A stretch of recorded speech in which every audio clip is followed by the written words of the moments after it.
I go back to the days of thinking of Robert Venable, my close colleague who died in the line of duty. I still think about Robert. I keep a picture of Robert in my wallet.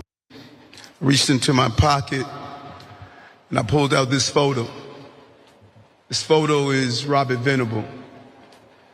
He was one of my closest friends when I was a transit police officer. New York City Mayor Eric Adams talks about his murdered friend from 30 years ago. And he holds a picture, as you saw in the last part of the clip there, of his friend, Mr. Venable, and how he misses him and he keeps it on him. Well, it's a very simple, touching story, and it's understandable. I'm sure many people do the same. I lost a friend just last year, and it's crazy. But the thing is people start looking a little deeper and they wonder, there's a photo? They looked and they found this. Employees, by the way, of Eric Adams, allegedly, were instructed to create a photo of Officer Venable, according to a person familiar with this request.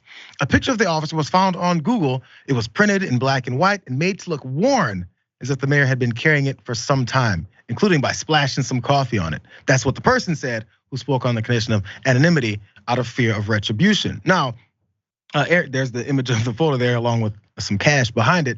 But after Adams first told the story about keeping that photo, the New York Times asked to see it. And maybe there was a moment where he's like, man, where is it? And then again, allegedly, according to these folks who are speaking anonymously, coffee was splashed on it, wrinkle it up, print it out, put it in my wallet so I can make sure I continue along with the story. But then he posed with it in front of the New York Times with it, and he was bringing up these other things at these press conferences, as you then saw. But then why? Because again, people start wondering, so how much is this story mean something versus the picture that he's always showing folks? By the way, there's more here from Politico. They said this is not the first time Adams has been accused of fabrication, though.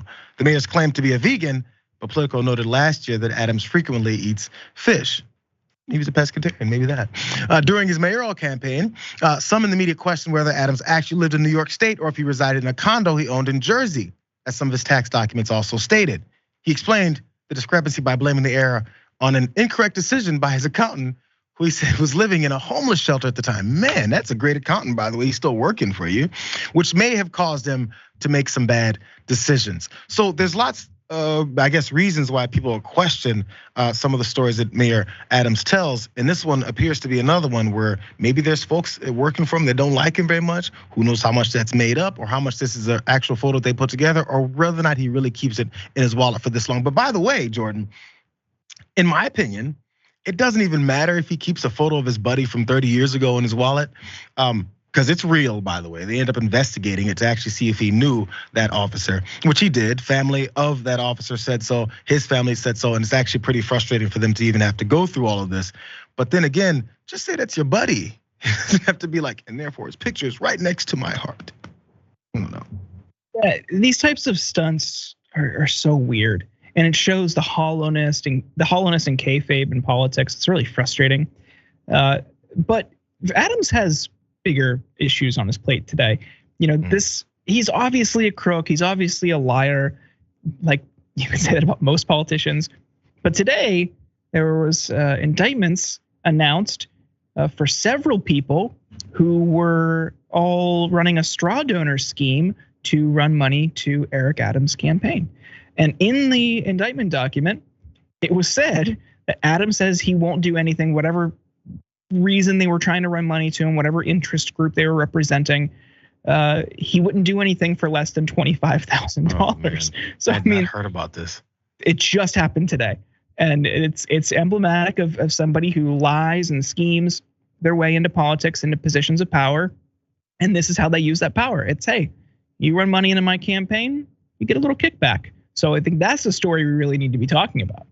Man, and the fake photo maybe leads into that, or the potential fake photo leads into that specifically. But there's one other small side note. If coffee was spilled on it to make it look worn and wrinkled up, doesn't that kind of degrade the nature of like this very touching photo that you keep? You're dropping coffee. Like if that's supposed to be like, if they go, oh man, there's a brown corners to it. Yeah, I spilled my coffee on that 20 years ago. Decided to keep it rolling. Print out a new one yesterday. So much. I care about it so much. I just leave it laying around next to hot beverages.